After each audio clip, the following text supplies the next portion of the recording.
2 off the first for today, October the 13th, 2022. I am Ryan Ballinger. Good to have you here with us. Sorry for not doing a video version yesterday for those of you watching this. Wound up doing it late in the day. As you may have heard on the audio version, we're working on getting GNN Radio ready to roll with iHeartRadio. Had a big engineering call, a lot to do, some big success on the computers behind me. Very excited about that. More news to come on that front, but that kind of took some precedence over some things yesterday. So we have two stories for you today, as the name of the show suggests. The one is kind of the absurdity of Phil Mickelson, and that's where we're going to begin things. The LIV Tour, which, again, we're trying not to normalize LIV, right? LIV is not, it shouldn't just be accepted as some kind of part of the ecosystem. It's just something that's going to be here forever, and it's absolutely fine. We just got to get used to it, and it's totally normal. It is not normal. It is weird, and we have to underscore that. Nevertheless, there still are moments of absurdity and hilarity that come from it that warrant some discussion, if not for therapeutic purposes. And so Phil Mickelson today was speaking ahead of their event today ahead of their event in Saudi Arabia.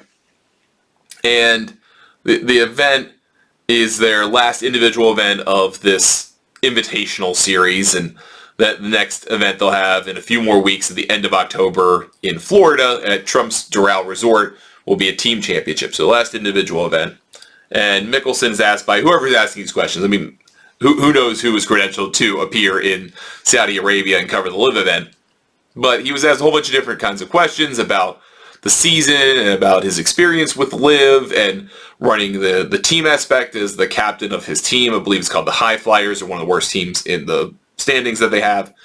But he was asked a whole bunch of different questions, then kind of came back to more or less a question about, hey, you kind of said some stuff in February, or at least it was released in February, in relationship to the book with Alan Shipnuck and the comments that were made about the Saudis, where he called them, quote, scary mother effers, and acknowledged that the Saudis killed Washington Post journalist Jamal Khashoggi in their consulate in Turkey, and that they have an abominable human rights record, and that they do not tolerate, do not even have any kind of rights, basically, for homosexual individuals in the country, in the kingdom.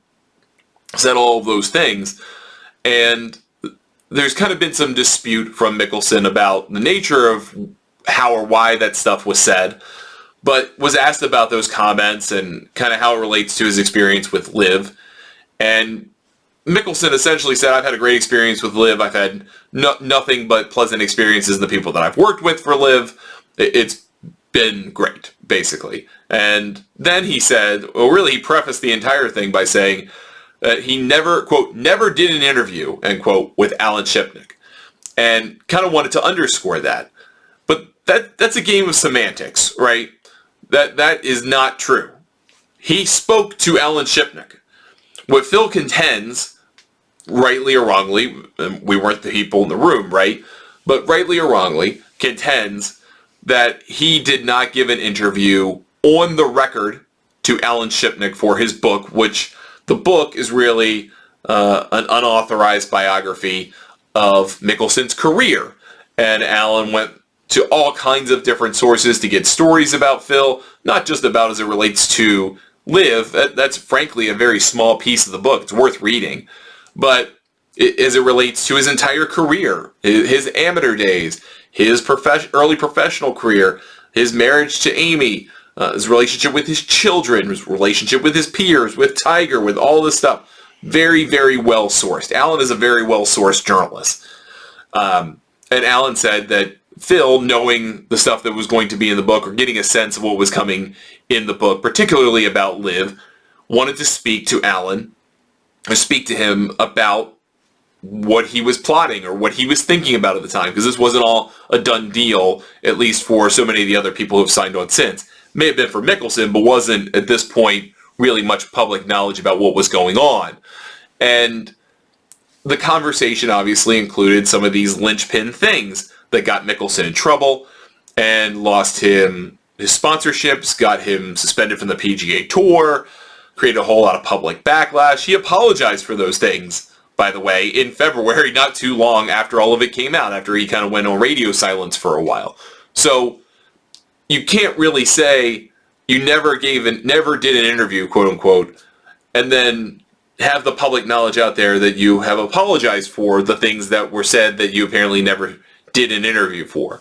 So it's clearly a game of semantics. What he is trying to say is that I never told Alan all of this stuff on the record, and yet he published it anyway and has damaged me dramatically. And he's trying to underscore that once again. And he has said previously, even in his apology for the remarks, that they were taken out of context and they were not on the record. Now, I know Alan. I don't know him intimately, but I know him well enough to be able to say Alan does not have conversations that are off the record unless they are explicitly off the record. And he has to accept that they're off the record. You can't just say this, and this is journalism kind of inside baseball. You can't just say to somebody, this is off the record, unless both parties agree to it. It's a consent thing, dual consent. If I say, hey, can I tell you something off the record, and you say no, and I tell you anyway, then it's on the record. It's not off the record. You might not like that, but it's on the record.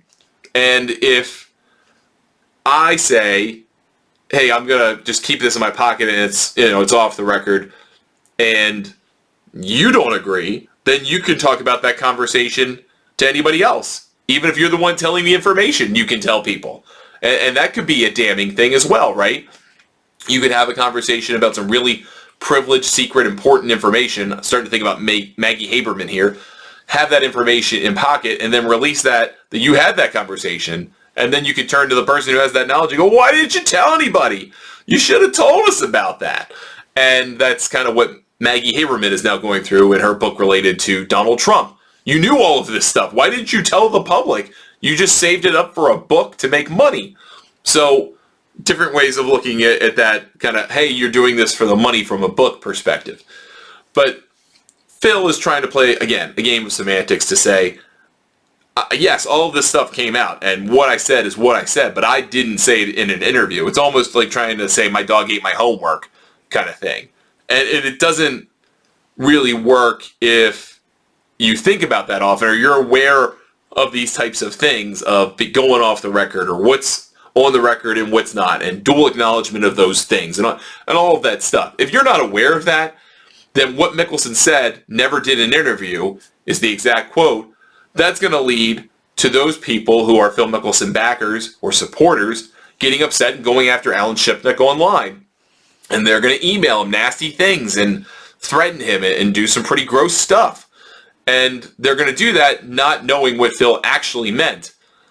And he's trying to obfuscate that. He's trying to make it seem like he didn't grant an interview, like this information was illegally obtained, or it was obtained unethically, or something to that end, and therefore either Alan made it up, which obviously he didn't, or that he got it through some ill-gotten means. And I think he really means the former. He's trying to get people to say, well, Alan just made it up. You know, he never had that conversation, which would be, frankly, an incredible, staggering accusation. But just to be clear, I am pretty sure Phil Mickelson is saying in a game of semantics that I never said this on the record, and therefore that should kind of absolve me from what I said, that my private snide remarks about the Kingdom of Saudi Arabia and the people who run it and the people who are funding LIV should not count, I suppose. But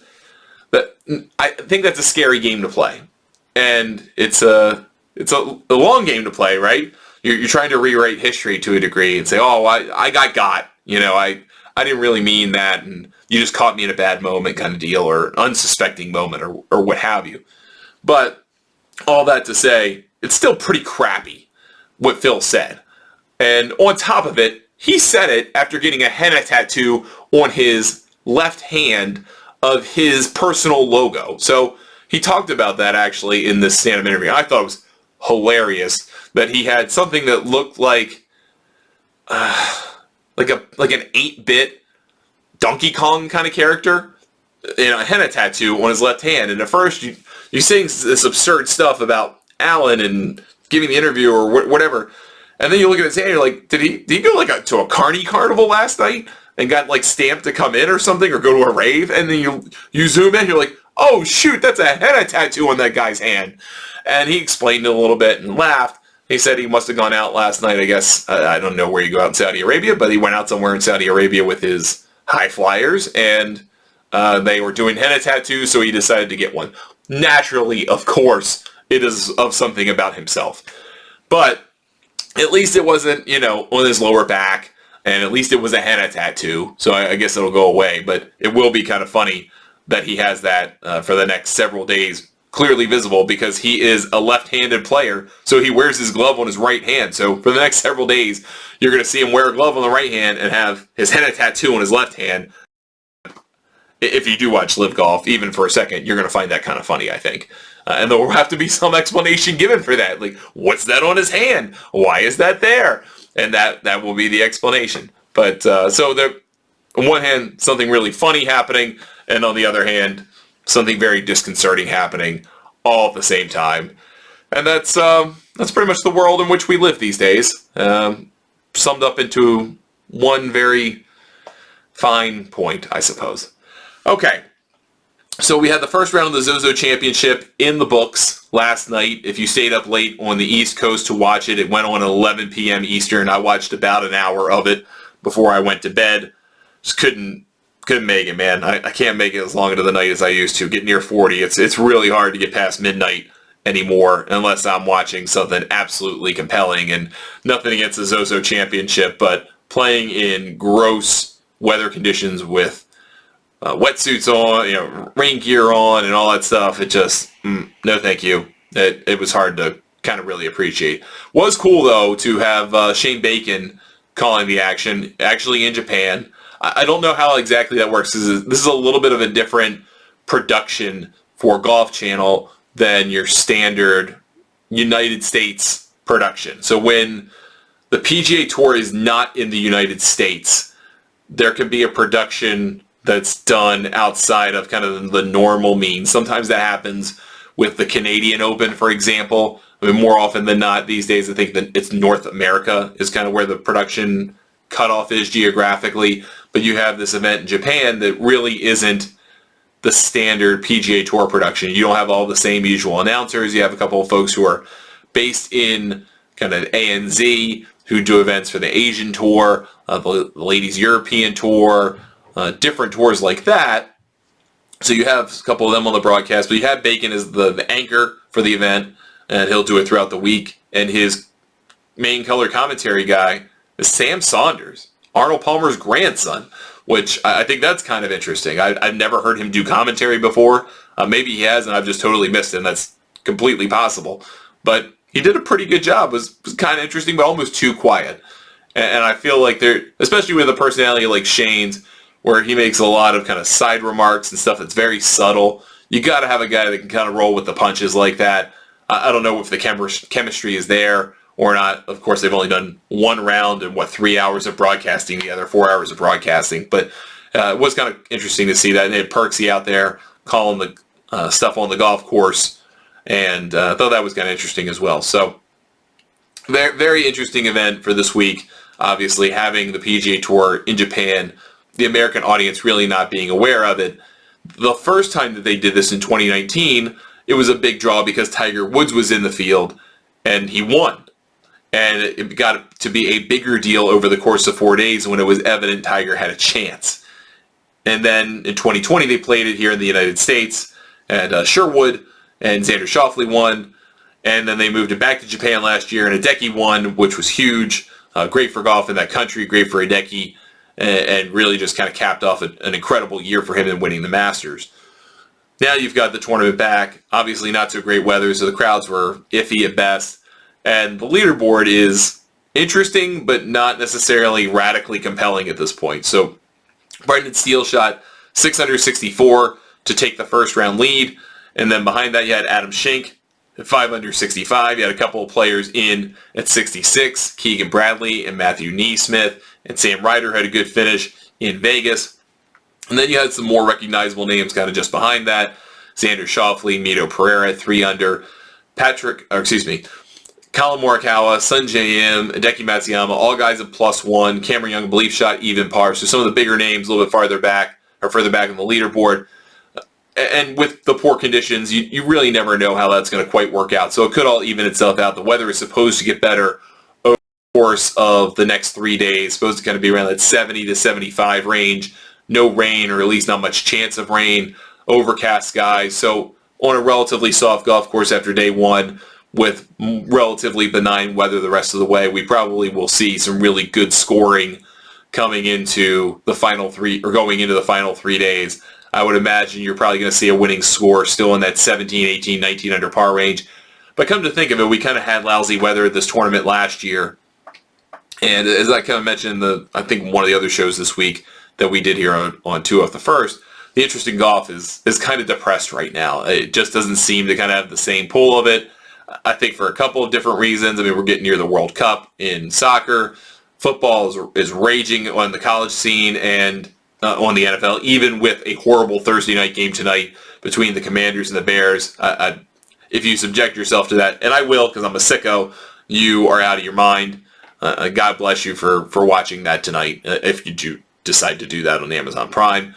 But I think the interest in golf is kind of the air is out of the balloon. And we're kind of back to 2019 levels of interest in fall events. And frankly, that's kind of where it should be. I think that's real. That's normal compared to what we saw in 2020 when golf was really one of the few things around reliably. And then 21, I think just a little bit of a spillover. And there were still some issues with COVID cancellations and all those different types of things. Golf was really reliable. And I think people stuck with it. Now, not so much. So that's kind of, again, a side note thing.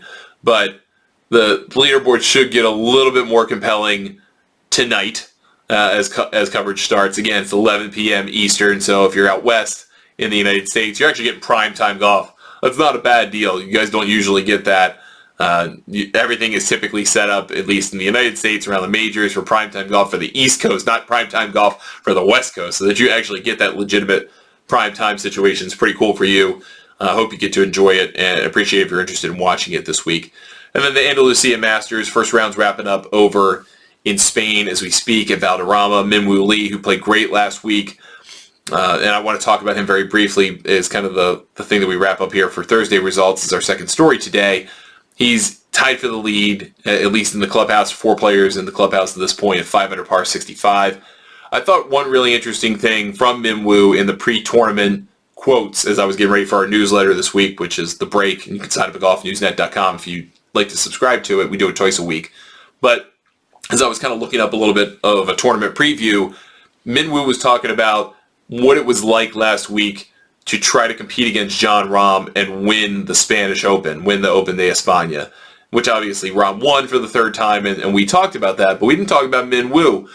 And he said that he found it really fun to compete against Jon because this is a guy he grew up watching on TV. Jon Rahm's not old, man. He's not old. And all of a sudden, he's a guy who grew up watching on TV. And I know Minwoo is young, but Jon Rahm is also young. And so to say that, I grew up watching him on TV, and I guess, yeah, as kind of a teenager, that's true. But that's really weird to me, and that struck me as very strange, and that he thought it was fun to play a guy he had seen on TV growing up. He's been on TV. He's won on the DP World Tour, the European Tour. He's had big wins. He's had some pretty sizable accomplishments in his relatively short career. And he's talking about a guy that, yeah, I mean, he's got a couple kids now, but he's not that old. And I think that kind of said it for me. Like, if Jon Rahm's the guy I watched on TV, how old am I? I'm going to turn 40 in April. And I think it's kind of starting to sink in a little bit that that's happening. And I don't fear it at all. I mean, that's not the point. But you kind of start to learn your place in the age scale of what's old and what's not old when you start to hear people who are young talk about people who are younger than you as guys you grew up watching on TV. I just thought that was really funny. It's kind of interesting to put in perspective for a guy like Minwoo who is got so much in front of him. He has so much potential in front of him. And his sister Minji is an incredible player and also a very young player. Still has so much to potentially accomplish in her career as well. And she's done so much already. So it's kind of funny. I just wanted to pass that along because I thought it gave me a chuckle. I thought it might give you a chuckle as well. All right, that's going to do it for us today on 2 Out the First. Not the longest show we've ever had, but we've always wanted to try and keep it in this 20-minute range. So we accomplished that today. Good for us. Good job. Tomorrow we'll have a show for you to wrap up the week. And then I will probably not be able to do a show on Saturday. We've got some soccer commitments. We'll try to get that done for you and have a good show based on anything that happens in the world of golf on Friday, Saturday morning. And then on Sunday we will come back for a final show of this week's action, but the start of the next week. I'm Ryan Ballantyne saying thank you so much for watching or listening, and we will talk to you tomorrow on 2 Off the First.